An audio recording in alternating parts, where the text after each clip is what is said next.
Taliban pleads with Washington to show mercy and compassion and release $10 billion in frozen funds when it seized control of Afghanistan. Afghanistan's foreign minister, Amir Khan Muttaqi, said the funds would help millions of country citizens that are in desperate need. He also claimed Afghanistan's new Taliban rulers are committed in principle to education and jobs for girls and women, a marked departure for their previous time in power, which saw a history of oppression and human rights abuses. Muttaqi comments are not the first time he made a plea for the funds from Afghanistan's central bank to be released. However, in October, Deputy United States Treasury Secretary Wali Adeyemo told the U.S. Senate committee that he saw no situation in which the Taliban would be allowed to access the reserves. What's the likelihood of these guys getting the reserves? Never. Okay. All right. So that's good news if they're not going to get the reserves. So even the current administration is not going to release it. This current administration, I honestly couldn't tell you what a Trump administration would do. I think he is such a moron when it comes to this stuff that he might actually think that he could get a deal with them and give them the money, thinking that somehow it's going to lead to better or whatever. Who's a moron? Trump. You think Trump's a bigger moron than Biden? When it comes to foreign policy, absolutely. They surrendered Afghanistan to the Taliban. The deal they signed in Doha, that's why the commission's so important. You can't just look at one part of Afghanistan. You have to look at the whole narrative. And everything changes after Doha. The Taliban were high-fiving each other in the room. Do you get that? They literally high-fived each other after Pompeo signed the deal, because they realized that they had won. The deal that we signed obligated us to pull all of our contract support from the Afghan military. Everything. We did all of their maintenance on their aircraft. I have friends of mine who are Afghan Army Special Forces that are now fighting resistance in Panjshir. And what they told me was that they were in the middle of a battle when all of a sudden their air support just disappeared. It just went away. There was no one flying helicopters. Their intelligence went down. Their communications went down. Why? Because all of the contractors that were actually providing those services, like U.S. contractors that were contracted to the Afghan military, under the deal we signed with the Taliban, had to be pulled by July. We signed a surrender agreement. He signed that. I don't care how popular he might be about anything else. When it comes to Afghanistan, that man surrendered the country to the Taliban. So it would be more accurate in your mind to consider this a retreat, not a withdrawal? Is that? I don't know what you would call. No, this wasn't. What just happened in August is beyond retreat. It's a fiasco. That was a collapse. That was a complete and total abandonment of a country. And that was why we were trying to warn about. We saw all of this coming, and we understood that the only way you were going to properly prevent the chaos that you ended up experiencing in the waning days of August was if we had begun this evacuation in the middle of winter, when we controlled every single airfield in the country, when we still had 2,500 troops that the Taliban were afraid of, that they wouldn't engage with, right? Because they understood that if they escalated violence, it was going to be returned to a war that they understood that they were winning at that point. Look, the one time I ever got to talk to a member of the Taliban was 2008. We had just gotten into a battle that morning. The Taliban had taken on an Afghan police force that we had been training. And these guys had just gotten back from like their training. So they were actually pretty proficient at that point. They hadn't sold off all their weapons and equipment at that point.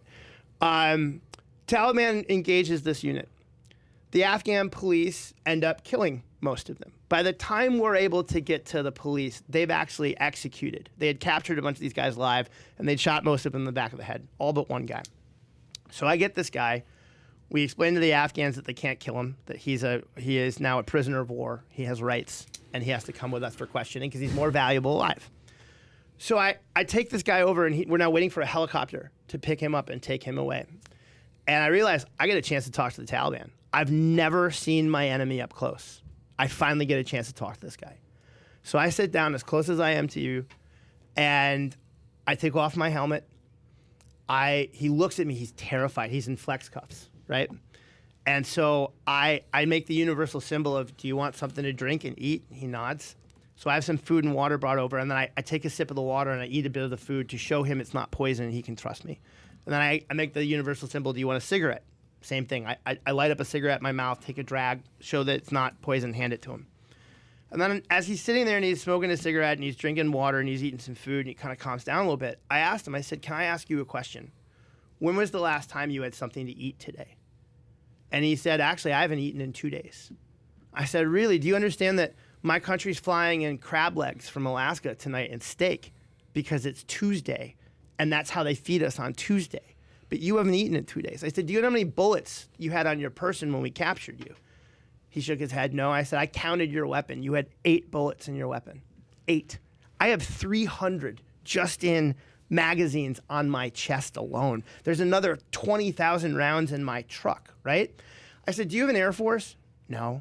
I said, do you have artillery? Well, we have some mortars. But I said, what happens if I injure you? Do you have a doctor or a hospital that comes and gets you? He goes, no, unless we can get back to Pakistan, we'd probably die. I said, do you understand then that if you hurt me, my government is going to spare no expense to make sure I can come back here and kill you? I have an Air Force, brother. I got artillery. I got better armament. I got better arms. I'm better fed. I'm better equipped. Why in the hell are you fighting me? Because I'm not here for your women, and I'm not here to convert you away from Islam that you've been told. I'm just here to make sure that your country isn't used to one day attack mine again, and maybe possibly give your kids a better chance. So why are you fighting me? I'm not your enemy. This guy, who had a Quranic education, meaning he went to a madrasa and he memorized the Quran as his schooling, sits in front of me, takes a drag on his cigarette, points at my watch, and says, you Americans have all the watches. We have all the time. This was 2008. I knew at that moment we were going to lose. I knew at that moment he understood how to better articulate their strategy for victory than we ever were able to. In 20 years in Afghanistan, I challenge you to find what the definition, the U.S. government definition of victory in the war was. It does not exist. I looked. Donald Rumsfeld actually said out loud he had no idea what he was doing there and he didn't know how to define the enemy. The closest we could get to, and that might have been the most honest answer anybody ever said in government, the closest I ever heard was it was the absence of Al-Qaeda and the Taliban. The absence of an ideology, once it's embodied in one person, you can't defeat it. Right? I want to address something here because you went through a lot of different things there, and I want to kind of bring you back a little bit. So number one, it's a powerful story. It is a powerful story. You have the watches, we have the time. Absolutely, it tells you who has leverage because it's a story of patience. Okay, it's outlast. We're going to outlast you, and eventually we'll flip on you, and we'll get what we want. We'll outbleed you. But this is the point I want to make to you. So number one, you said Trump is a, what word did you call him? You said he's a sweetheart, he's brilliant, he's a genius. What was the word you used? I forgot. Moron. Okay, that's the word you used. And you said because he pretty much gave him a what? That we're going to, by July, the contracts, all this other stuff. It's the worst deal on the planet. You leave a little bit out, though. You leave a little bit out. Worst deal on the planet. Listen, you sound like the part that I'm going to give you a little bit of pushback. Here's the following.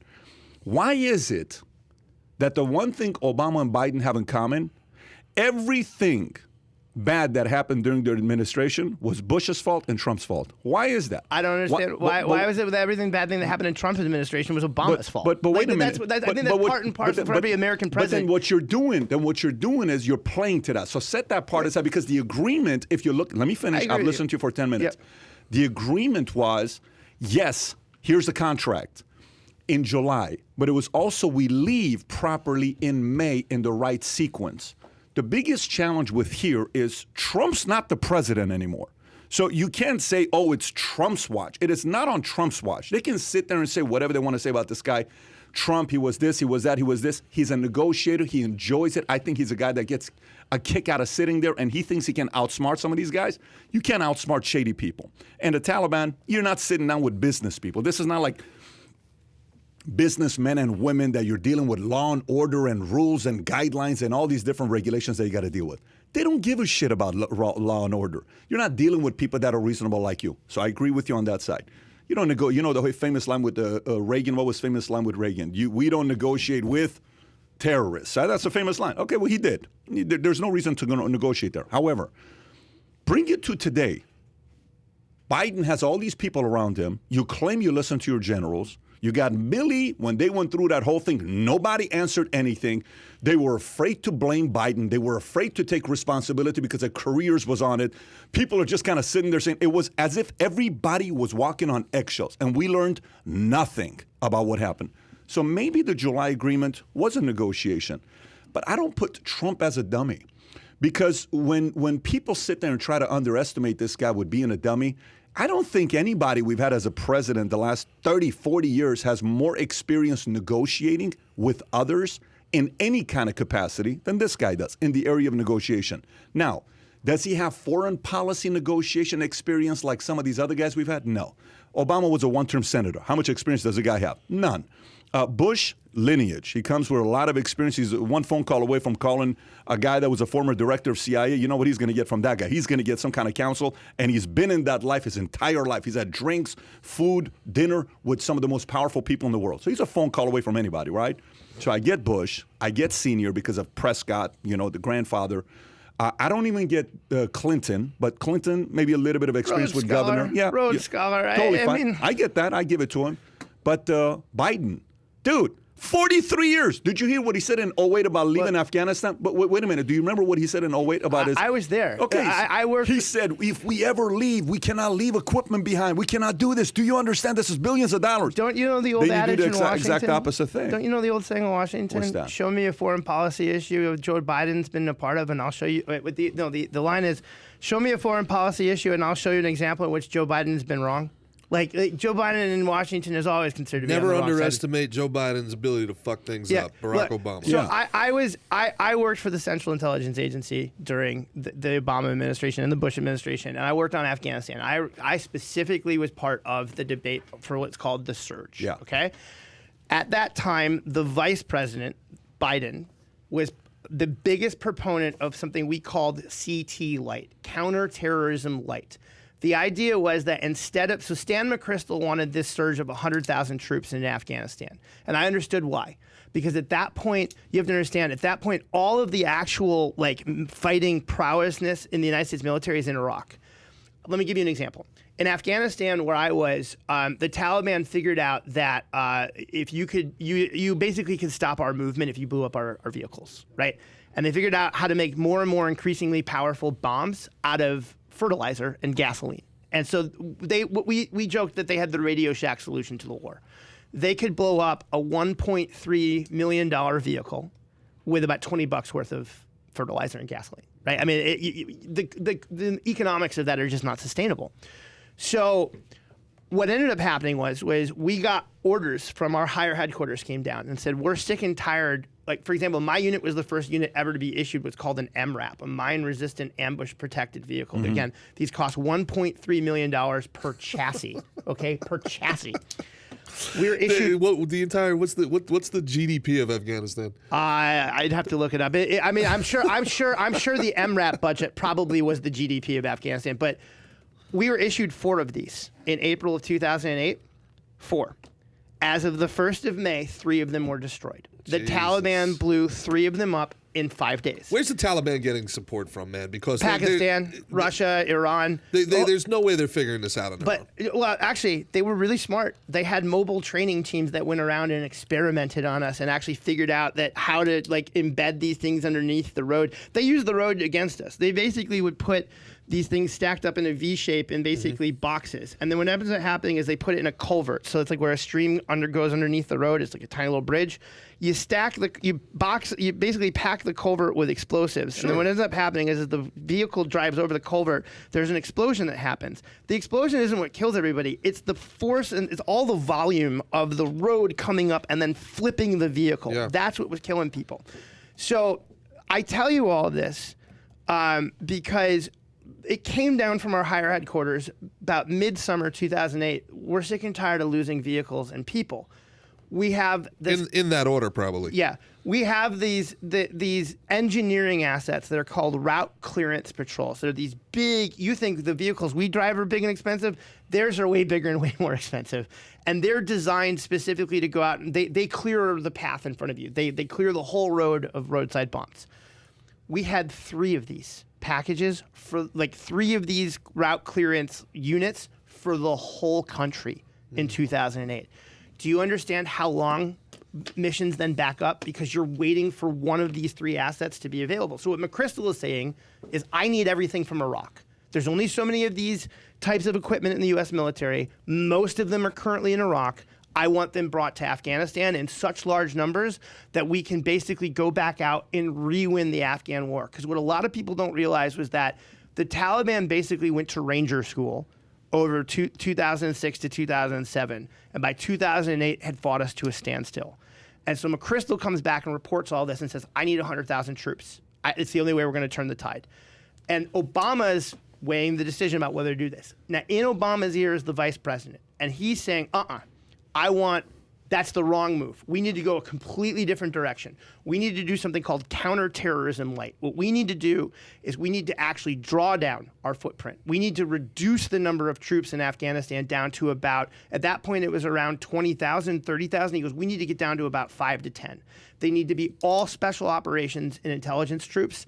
We shouldn't have a big military footprint. We should be doing targeted strikes specifically on Al-Qaeda and Taliban leadership, and that should be our only presence. And he pushed this hard, and Obama chose to go with what we called the middle option, which was not necessarily the surge and not counterterrorism light. He surged by an additional 30 to 40,000 forces. It didn't work. He hedged like a politician. Yeah, he hedged. So this is... But Biden, by the way, the reason I bring this up, this has been in the back of Biden's head since that moment. But this is what you got to understand, and this is where I think America needs to understand, and this is where our journalism in this moment is failing us. Yes. Because if we believe the Hunter Biden emails, if we believe that the big guy is getting tens of millions of dollars from Chinese corporations, from Pakistani corporations, from Ukrainian, Russian corporations while this is happening, he's advocating against the people who are fighting our own. He's advocating, he's doing business for, at the very least, doing business with and for the very people who are fighting against our own troops in a proxy war.